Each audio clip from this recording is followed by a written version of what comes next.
Janet Gormley doesn't do things quite like everyone else. She has TAR syndrome and has no radiuses in her lower forearms. What? Things like making coffee are more difficult for her, but she says it's all a part of living with her disability. But she also has to live with anxiety caused by her disability, and she's turned to art, among other things, to help her cope. I'm a person who's a risk taker. I see a goal, I go after it. I kind of blindly charge at it, but I go for what I've always wanted. She says she's had to learn how to do things her own way, and art helped. But Janet says even with her art, her anxiety can come at any time, any day. Reaching things at high levels can be nerve-wracking. So can everyday tasks, like doing laundry in her dorm. Anything from the biggest thing of having to go through surgery to the smallest thing of trying to get something down from a high shelf can cause me anxiety. She's even been asked whether she can wipe herself. Statistics Canada reports that 25% of Canadians are living with anxiety. And there is about up to a 1-month wait for any kind of treatment. Anxiety is defined as deep, intense emotions of worry that persist through everyday tasks.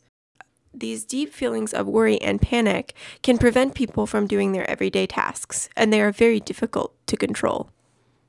Especially when I was a child, I was moved out to a smaller rural community from St. John.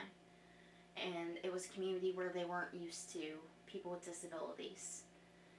And I get a lot of staring, a lot of odd looks. Sometimes I get very odd questions.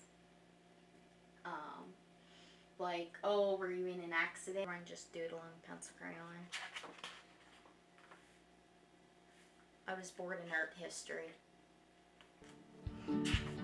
Some of the drawings, I can look at them and I can remember what I was doing at that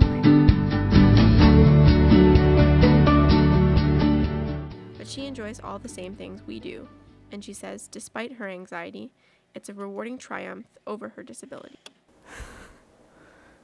Please don't eat my knitting. She doesn't normally, but... Lee Thomas is a champion when it comes to mental illness. She is now a motivational speaker and advocate for those with mental illness.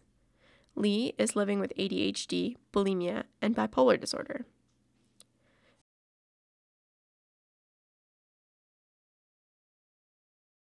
She speaks to young people around the province and in Canada about ending the stigma.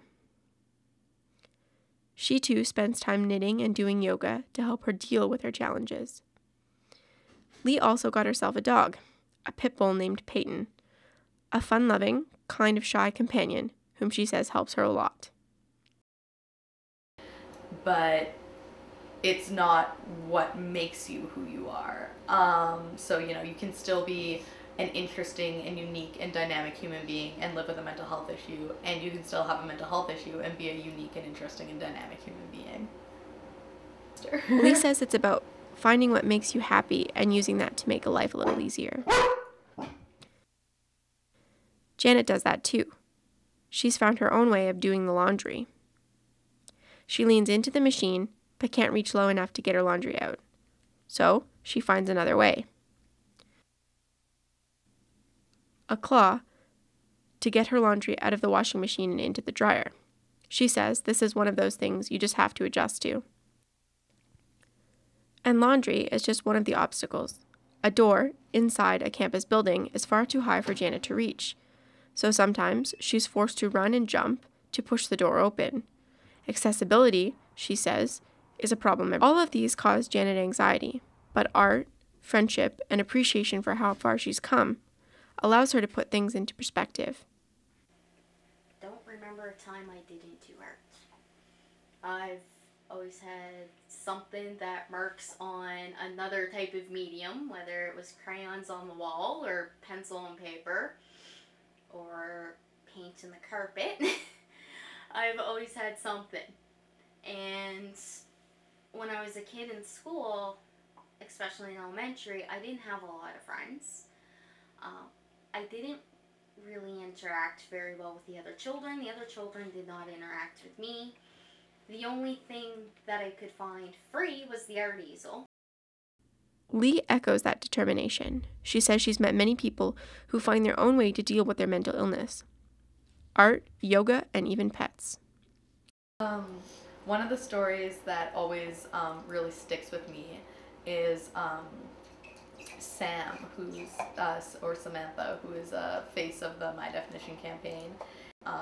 So I sat down with Sam and I said, "Why do you want to be a face of the My Definition campaign?"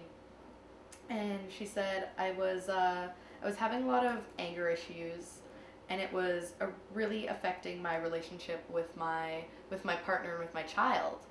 And my partner really wanted me to get help, and I was afraid to do that because, for a variety of reasons, all of which kind of add up to stigma. Janet lives in a St. Thomas University residence and can't have pets, so she keeps a fish at her dorm, but at home, she has a very friendly companion named Apollo. Janet says Apollo makes sure she goes on her daily walk, which helps with her anxiety in a big way. She had Apollo since she was 6 years old, and he turned 6 very soon. They have a unique bond, and Janet says having Apollo has really helped her in her recovery. Lee also says finding ways to cope with mental illness allows people to be more open, and told that to an audience at TEDx in Halifax, Nova Scotia. No one ever would have guessed that she was really, really sick. So as you might have guessed, I was that 12-year-old girl, but as you might not have guessed, I was also one of the people who didn't know that I was sick. She wonders why she tells people her story, but to her, storytelling is a powerful way to overcome her challenges. And Janet feels the same way. Telling her story is another way she can help ease her anxiety. She hasn't needed a blood transfusion since she was 3 years old, which helps ease her anxiety about her health issues.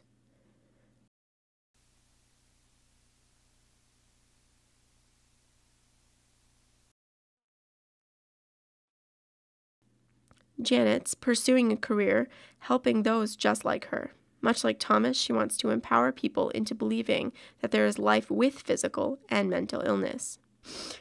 Thomas is rolling out a bunch of My Definition campaigns across the Maritimes, which is a campaign designed to give awareness to people that mental illness is a part of you but does not define you, and hopes to continue inspiring those around her. Janet will be continuing at St. Thomas University, and like the survivor she is, will keep on keeping on. For Stu Journalism, I'm Nathalie Sturgeon.